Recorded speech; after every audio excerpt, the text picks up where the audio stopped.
میں پچھلے سارے مسائل چھوڑ کے صرف اور صرف کوشش کروں گا کہ آج 21 کی شب ہے، صرف 21 کی مصیبت سنا.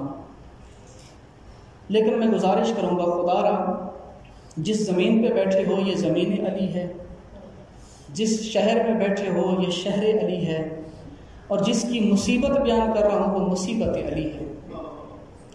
کوشش کرنا کچھ لمحے اپنے تخیلات سے دنیا کے خیالات کو مٹا کر آؤ مل کر علی کو ایسے رخصت کرتے ہیں جیسے ہمارے اپنے گھروں سے جنازے اٹھتے ہیں نا تو چیخ و پکار کی آواز ہمارے گرد و نواح کے لوگ سن کر خود محسوس کرتے ہیں ہاں ان کا کوئی اپنا گیا ہے. عزیزو، آج اس محفل میں بیٹھ کر علی کو ایسے رخصت کرو جیسے فرشتوں کو پتہ چلے ان کا کوئی اپنا گیا ہے. عزاداروں، 21 کی شب سے ضربت سے لے کے 21 کی شب تک مولا اتنے ضعیف ہو چکے تھے. 48 گھنٹے کی زندگی ہے مولا کی، ضربت سے لے کے شہادت تک 48 گھنٹے کے اندر مولا نے 20 وصیتیں کی. عزاداروں، 20 وصیتیں مولا نے 48 گھنٹے کے اندر کی. اور یہ وہ پردرد مقام تھا، وہ خیبر کو اپنے ہاتھوں پہ اٹھانے والا علی. ایک دفعہ جب 20 کے دن کو حجر ابن عدی آئے اور آ کر سوال کیا نا تو علی مولا نے کہا حجر ابن عدی خیال کرنا علی کے سینے میں ٹھاٹھے مارتا ہوا سمندر ہے، سوال تھوڑا مختصر کرنا. آج علی اس حالت میں ہے تجھے تفصیلی جواب نہیں دے سکتا. میں کہوں گا مولا تیری اپنی غربت ہے، جب تو خود کہا کرتا تھا سلونی قبل ان تفقدونی، آج اس ظالم نے کیسی ضربت لگائی. تو خود اپنا زندہ بھی ہے، تو طویل کلام بھی نہیں کر سکتا. اجرکم اللہ، اجرکم اللہ.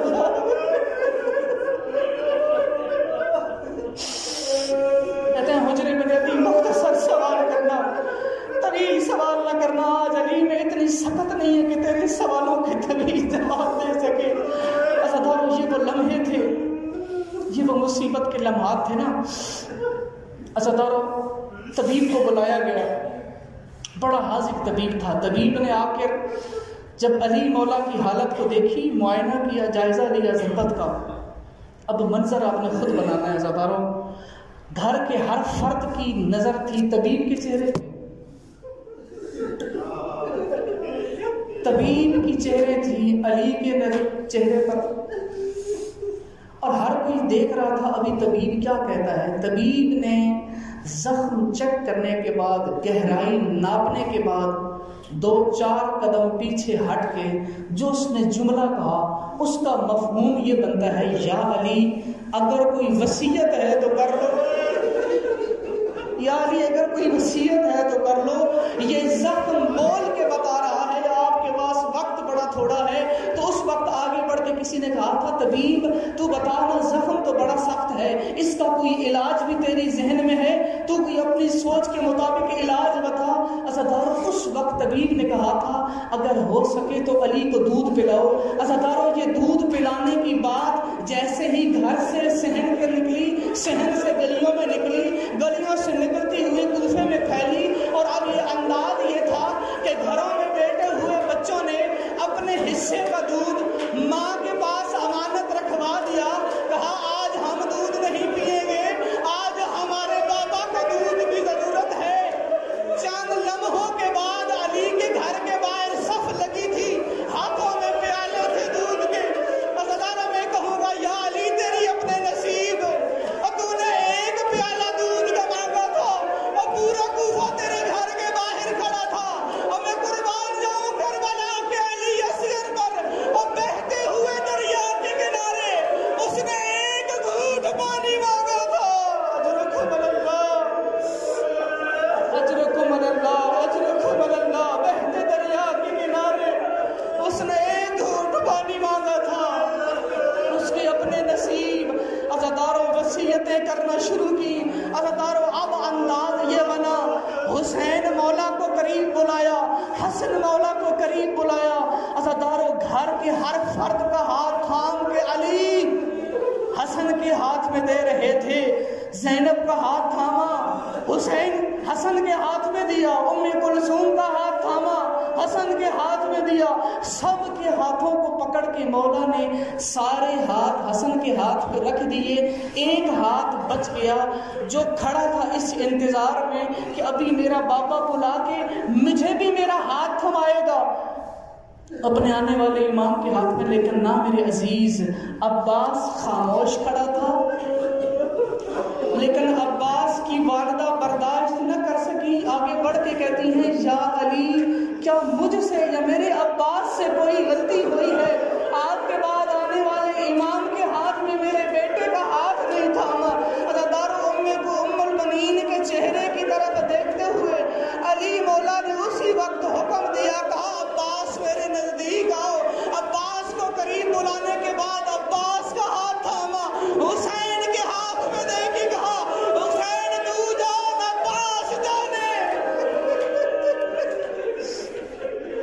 عزادارو یہی وہ وصیتیں تھی، بہت ساری وصیتیں کی عزاداروں میں، ایک وصیت ادھار رکھ رہا ہوں، مجلس کا اختتام اس وصیت میں کروں گا۔ عزاداروں بڑی مشکل رات تھی علی کے گھر میں، علی کی سسکیوں کے اندر دی ہوئی وصیتیں جاری تھیں، علی کی اولاد چپ کر کے وصیتیں سن رہی تھی۔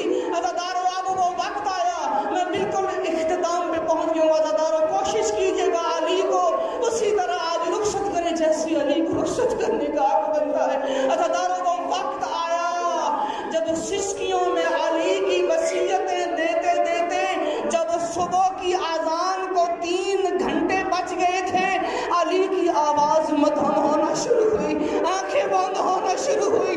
گھر والوں نے دیکھا اب علی کے چہرے پہ موت کی زردی چھائی ہوئی ہے۔ عزاداروں اس کے بعد منظر کیا بنا؟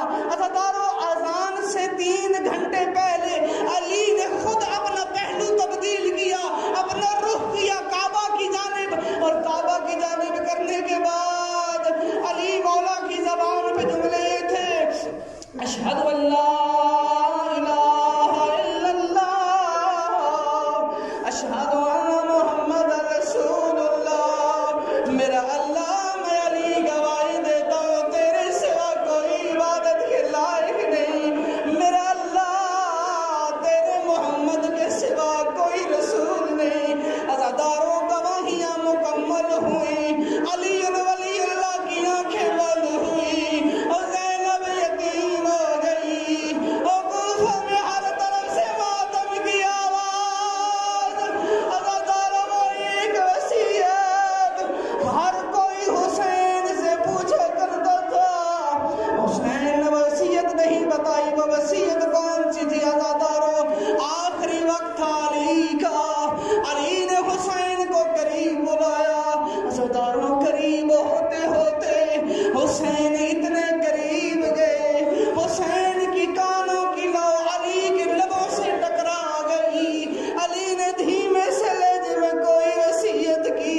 عزاداروں وصیتیں مکمل ہوئی، ہر کوئی بعد میں پوچھتا تھا یا حسین ذرا ہمیں وہ وصیت بتا جو لرزتے ہوئے ہونٹوں نے تیرے کانوں کے سپرد کی۔ حسین مولا رو کے کہتے تھے نہیں، ابھی وصیت بتانے کا وقت نہیں آیا۔ عزاداروں وقت گزرتا گیا، 28 کو مدینہ چھوڑا حسین خاموش ہے، مکہ کو چھوڑا حسین خاموش ہے، 2 محرم کو حسین کربلا ہے،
میں کہوں گا یا علی ذرا اپنی قبر